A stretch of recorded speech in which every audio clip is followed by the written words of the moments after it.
बिस्मिल्लाहिर्रहमानिर्रहीम। अस्सलाम वालेकुम। उम्मीद करता हूँ आप लोग ठीक होंगे। बैंक स्टेटमेंट आप कैसे बनाएंगे, ये बेसिकली आज की वीडियो में टॉपिक को कवर करेंगे। आप जॉब कर रहे हैं, आप बिजनेस कर रहे हैं, या आप वेले बंदे हैं, आपके पास पैसे पड़े हुए हैं, आपके पास जॉब बिजनेस कोई नहीं है, या फिर आप एक ऐसे बंदे हैं जिसके पास सिरे से पैसे ही कोई नहीं है और वो कहता है फिर भी मैंने बैंक स्टेटमेंट बनानी है। उसका भी मैं तरीका आपको बताऊंगा इस वीडियो में। बेसिकली ये वीडियो इंटायर वीडियो हमारी रिलेटेड टू बैंक स्टेटमेंट होगी, ठीक है।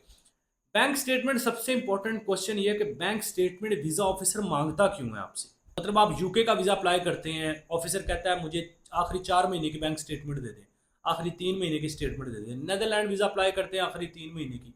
आइसलैंड वीजा अप्लाई करते हैं, आखिरी 6 महीने की स्टेटमेंट दे दें। कनाडा करते हैं, आखिरी 4 महीने की स्टेटमेंट दे दें।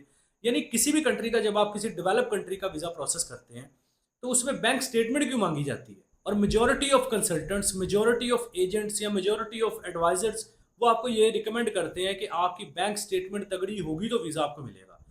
उसकी रीज़न क्या है? देखिए, आपकी सारी प्रोफाइल अच्छी है, आपने सोशल टाइज अच्छे शो किए, फैमिली टाइज अच्छी हैं आपकी, आपने इनकम अच्छी शो की, आपने बिजनेस तगड़ा शो कर दिया, टैक्स रिटर्न्स हैं, हर चीज़ आपकी मेंटेन है।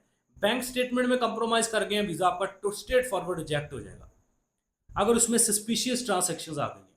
अगर आपकी बैंक स्टेटमेंट तगड़ी है, बैंक स्टेटमेंट अच्छे से वेल मेंटेन्ड है, तो फिर आप चाहे अपने फैमिली डॉक्यूमेंट्स में या प्रॉपर्टी के डॉक्यूमेंट्स में या सोर्स ऑफ इनकम के डॉक्यूमेंट्स में कहीं ना कहीं थोड़ा बहुत लैग कर भी जाए तो काम चल जाता है, वीज़ा लग जाता है। बेसिकली क्वेश्चन ये कि वीज़ा ऑफिसर आपसे बैंक स्टेटमेंट मांगता क्यों है। उसको बैंक स्टेटमेंट वो क्यों कहता है कि मुझे बैंक स्टेटमेंट दे, आखिरी 6 महीने की, आखिरी 4 माह की, आखिरी 3 महीने की बैंक स्टेटमेंट ऑफिसर क्यों मांगता है। वो बाद में मैं कवर करता हूँ कि आप जॉब पर्सन है, बिजनेस पर्सन है, वेले हैं, कोई पैसे भी नहीं है, स्टेटमेंट बनानी है, वो बाद में इस टॉपिक पे आते हैं। बैंक स्टेटमेंट ऑफिसर इसलिए मांगता है कि उसने आपके सरकमस्टेंसेस देखने होते हैं।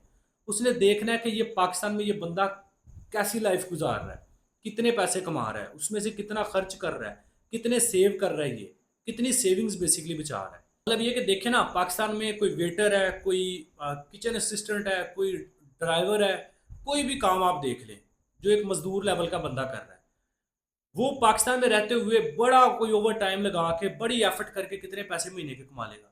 50-60 हज़ार रुपया कमा लेगा, या शायद ये भी मैं ज़्यादा बता रहा हूँ। यही मजदूर बंदे को आप कनाडा भेज दें, आप यूके भेज दें, यूरोप भेज दें, ऑस्ट्रेलिया, न्यूजीलैंड, किसी भी डेवलप कंट्री के अंदर भेज दें। यही मजदूर बंदा जो पाकिस्तान में 50-60 हज़ार रुपया कमा रहा है, ये डेवलप कंट्री में जाके, America, Australia, New Zealand, Canada, Europe, इन कंट्रीज में जाके महीने का 5 से 7 लाख रुपया कमा सकता है। वीजा ऑफिसर आपसे बैंक स्टेटमेंट मांगता है, उसने देखना है कि, क्योंकि वीजा ऑफिसर को एक डाउट है, उसको डाउट ये है कि मैं इस बंदे को वीजा दूंगा, ये मेरे मुल्क में आकर टिक्की हो जाएगा, यानी असाइलम क्लेम कर लेगा, रेजिडेंसी ले लेगा, जैसे भी वट, ये वापस अपने मुल्क में नहीं आएगा, क्योंकि पाकिस्तान के हालात इतने अच्छे नहीं है। पाकिस्तान में ये 50-60 हज़ार महीने का कमा रहा है, मेरे मुल्क में आके इसने 5-7 लाख रुपया महीने का कमा लेना है, और फिर हमारी शुरू असाइलम क्लेम करेगा तो हमारी गवर्नमेंट का टैक्स भी खाएगा। तो इस वजह से वीज़ा ऑफिसर आपसे स्टेटमेंट मांग के आपके सर्कमस्टेंसेज, आपकी लाइफ देखना चाहता है कि आखिरी 6 महीने में आपने क्या सेविंग की है, आपने कितना कमाया, आपका सोर्स ऑफ इनकम क्या है। अगर तो आपने उसको ये शो कर दिया कि मैं महीने का 3-4 लाख 5 लाख रुपया पाकिस्तान में कमा रहा हूँ, उसमें से 1.5-2 लाख रुपया खर्च करके भी मैं 1.5-2 लाख 3 लाख रुपया सेव कर लेता हूँ महीने का, तो वीज़ा ऑफिसर को टेंशन ही कोई नहीं है, वो आपको वीज़ा देगा कि ठीक है, पैसे कमा रहा है पाकिस्तान में बंदा, खर्चे भी कर रहा है, फिर भी 1.5-2 लाख रुपया सेव हो जाता है इसका। इसका मतलब ये पाकिस्तान, ये मेरे कंट्री में आके ओवर स्टे होकर जलालत नहीं काटेगा। ये ऐसा नहीं होगा कि यहाँ से वापस चला जाए, ये अपने मेरे मुल्क में आएगा, विजिट करेगा, वापस चला जाएगा, क्योंकि पाकिस्तान में ये इतने पैसे कमा रहा है जितने इसने मेरे मुल्क में आके कमाने हैं। अगर उसको ये आपने प्रूफ कर दिया तो समझ ले वीज़ा आपको मिल जाता है। अगर आप ये उसको प्रूफ ना कर सके तो वीज़ा आपका रिजेक्ट हो जाता है। ये आपने प्रूफ कैसे करना है कि मैं भाईजान जितने आपके मुल्क में पैसे एक नॉर्मल बंदा कमाता है, मैं पाकिस्तान में इतने कमा रहा हूँ, ये आपने कैसे प्रूव करना है। ये आप प्रूव करते हैं अपने सोर्स ऑफ इनकम प्लस अपनी बैंक स्टेटमेंट के साथ।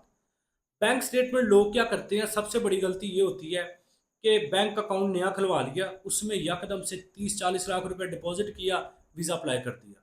ऑफिसर को भी पता है कि किसी से पैसे पकड़ तकड़ के रखवा लिए और आके मुझे कह रहे हैं जी वीज़ा दे दे, वो रिजेक्ट कर देता है, क्योंकि उसने आपके सर्कमस्टेंसेस देखने हैं, उसने बैंक स्टेटमेंट में बैलेंस नहीं देखना कि कितना पड़ा हुआ है।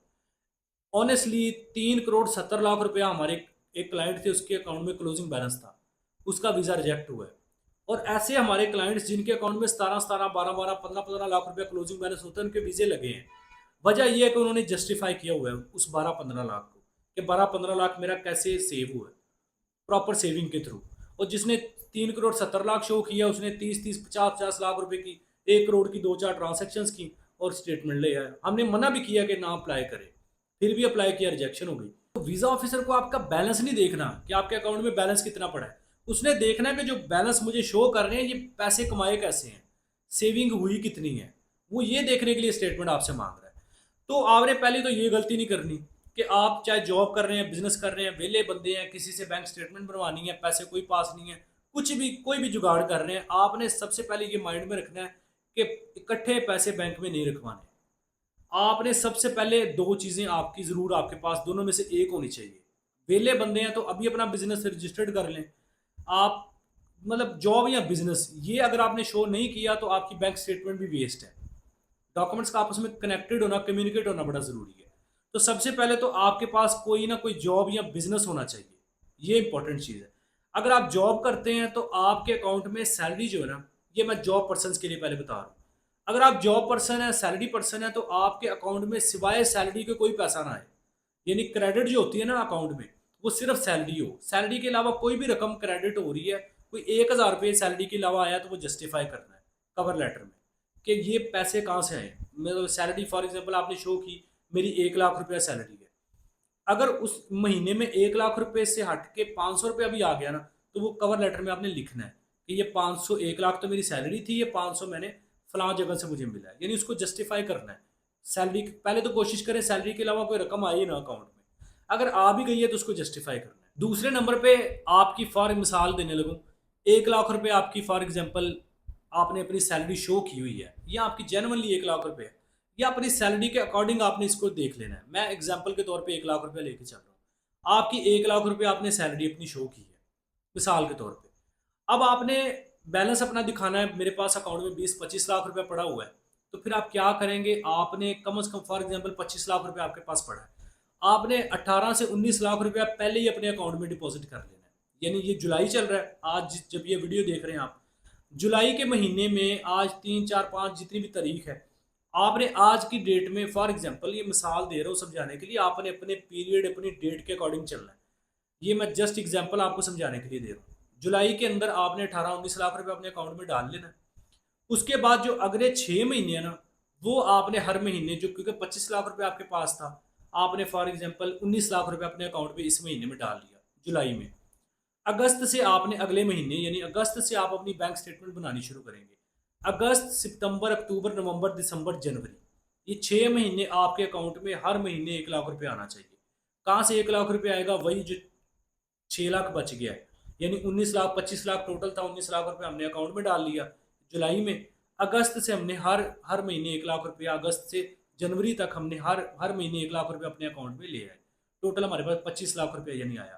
अब आपने क्या करना है, वो जो 1 लाख रुपया हर महीने आ रहा है ना, उसमें से कम 35 से 40 हज़ार रुपया अपना खर्चा शो कर लेना है, को 50 55 हज़ार 60 हज़ार अपना सेविंग शो कर लेनी है। वो जो जब 19 लाख के अंदर आपकी हर महीने 50 60 हज़ार सेविंग ऐड हो जाएगी ना, तो आपका ऑटोमेटिकली बैलेंस 22 23 लाख रुपए पे पहुंच जाना है। आपका खर्चा भी निकल गया, शो हो गया, वीजा ऑफिसर को पता चल गया 1 लाख रुपया बंदा महीने का कमाता है, उसमें से 30 35 हज़ार इसका खर्चा आ जाता है, 40 हज़ार, और 60 हज़ार रुपया ये सेव कर लेता है।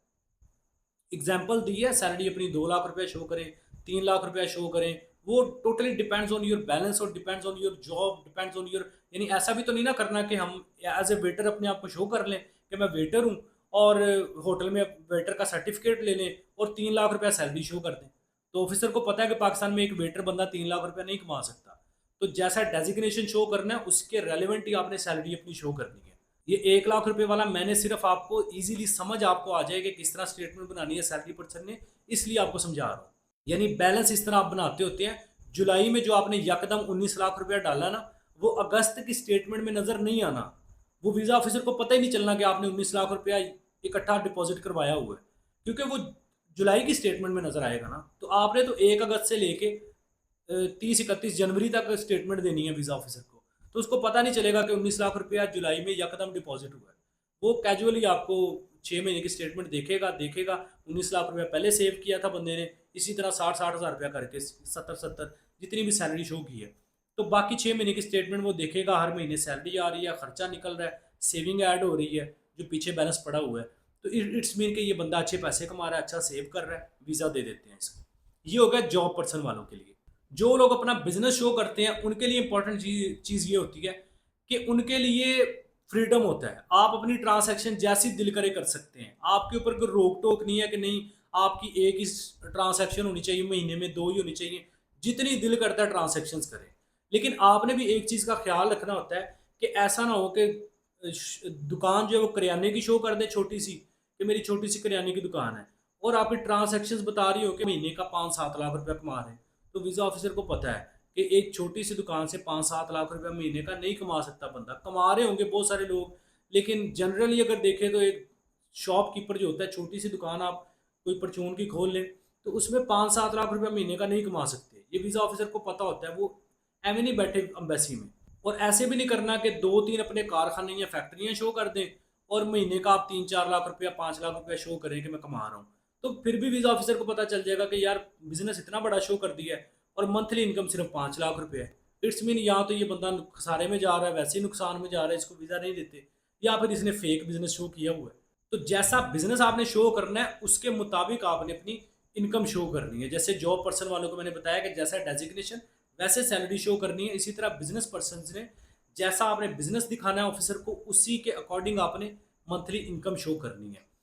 बिजनेस पर्सन के लिए कोई किसी किस्म की कोई रिस्ट्रिक्शंस नहीं है कि आपने इतनी ट्रांजेक्शन ही महीने की करनी है, जितनी दिल करता है ट्रांजेक्शन करें महीने की। लेकिन वही के बिजनेस को देखते हुए कम से कम 4-5 लाख रुपया छोटा मोटा बिजनेस भी शो करें, तो 4 लाख रुपया कम से कम आपका हर महीने बैंक में आए, अकाउंट में आए, और उसमें से आपका 40% 30% खर्च हो जाए, 2-2.5 लाख रुपया खर्च हो जाए, तो 2-2.5 लाख 3 लाख रुपया सेव कर लें। तो इस तरह आप अपने बिजनेस स्टेटमेंट को भी चला सकते हैं। और चाहे जॉब पर्सन है चाहे बिजनेस पर्सन है, कोशिश करें कोई बिल पे करते हैं तो बैंक एप्लीकेशन के जरिए पे करें, बैंक से एप्लीकेशन इंस्टॉल करवा लें, खुद भी कर सकते हैं। और आप कोई पेट्रोल डलवाते हैं तो अपने क्रेडिट डेबिट कार्ड का यूज़ करें। आप ग्रोसरी खरीदने जाते हैं, मार्ट पे जाते हैं, कहीं पे भी, वहाँ पे अपने डेबिट क्रेडिट कार्ड का यूज़ करें।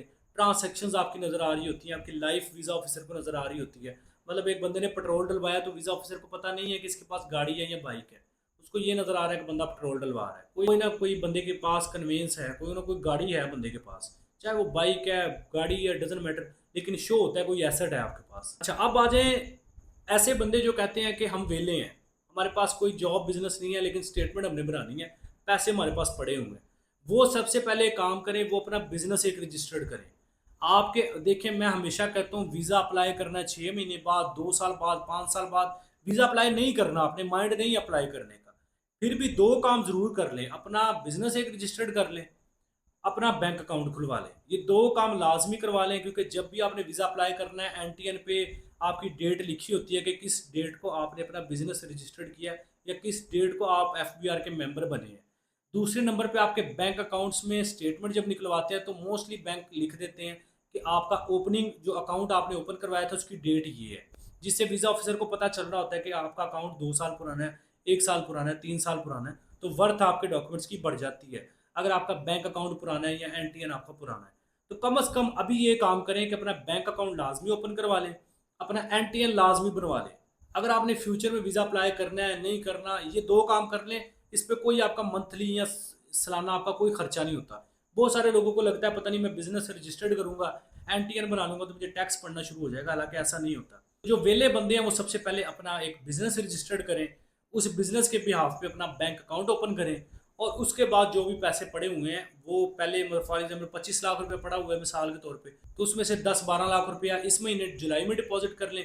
फिर अगस्त से लेकर जनवरी तक हर महीने कंसिस्टेंटली 3-4 लाख रुपये अपने अकाउंट में डिफरेंट ट्रांजेक्शन करके डिपॉजिट करें। उसमें से खर्च अपना शो करें, सेविंग्स ऐड करें।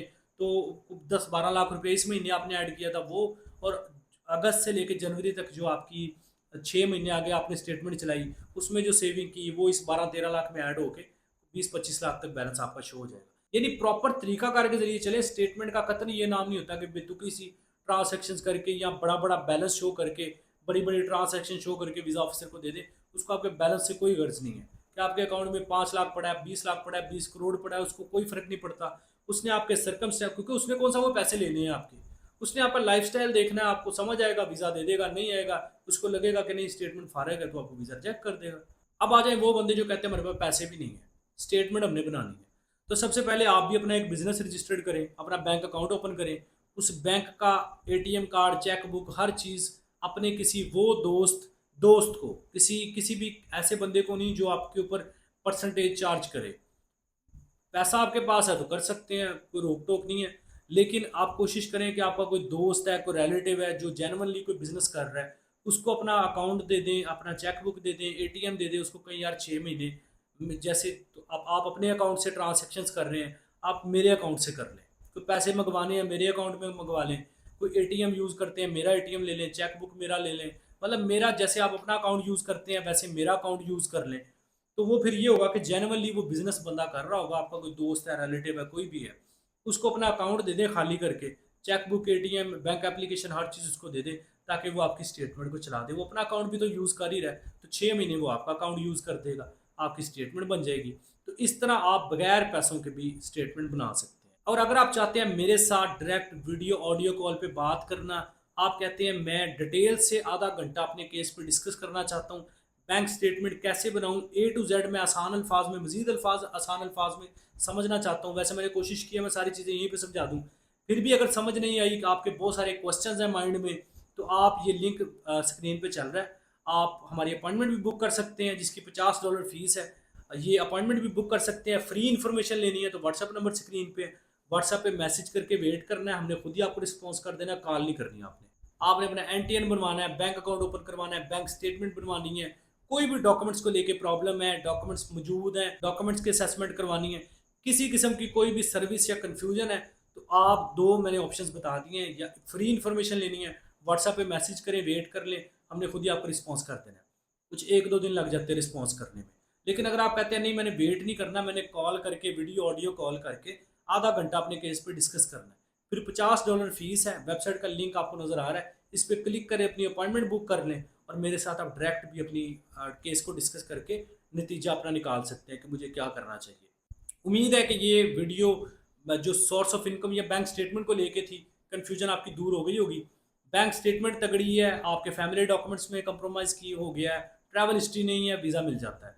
बैंक स्टेटमेंट तगड़ी नहीं है, मेंटेन नहीं है, सोर्स ऑफ इनकम आपका मेंटेन नहीं है, आप जितने मर्जी ट्रैवल हिस्ट्री शो कर दें, आप जितना मर्जी फैमिली ट्री अपना शो कर दें, जितने मर्जी प्रॉपर्टी शो कर दें, वीज़ा कोई नहीं मिलना आपको।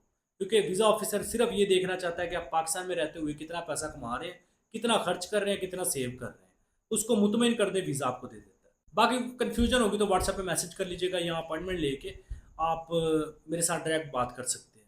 उम्मीद है ये वीडियो आपके लिए हेल्पफुल रही है। वीडियो पसंद आई या कुछ नया सीखने को मिला तो लाइक करें, चैनल पे पहली दफ़ा एवरी चैनल को सब्सक्राइब कर लें। अपना बहुत सारा ख्याल रखें, मिलते हैं नेक्स्ट वीडियो में। टेक केयर, अल्लाह हाफिज़।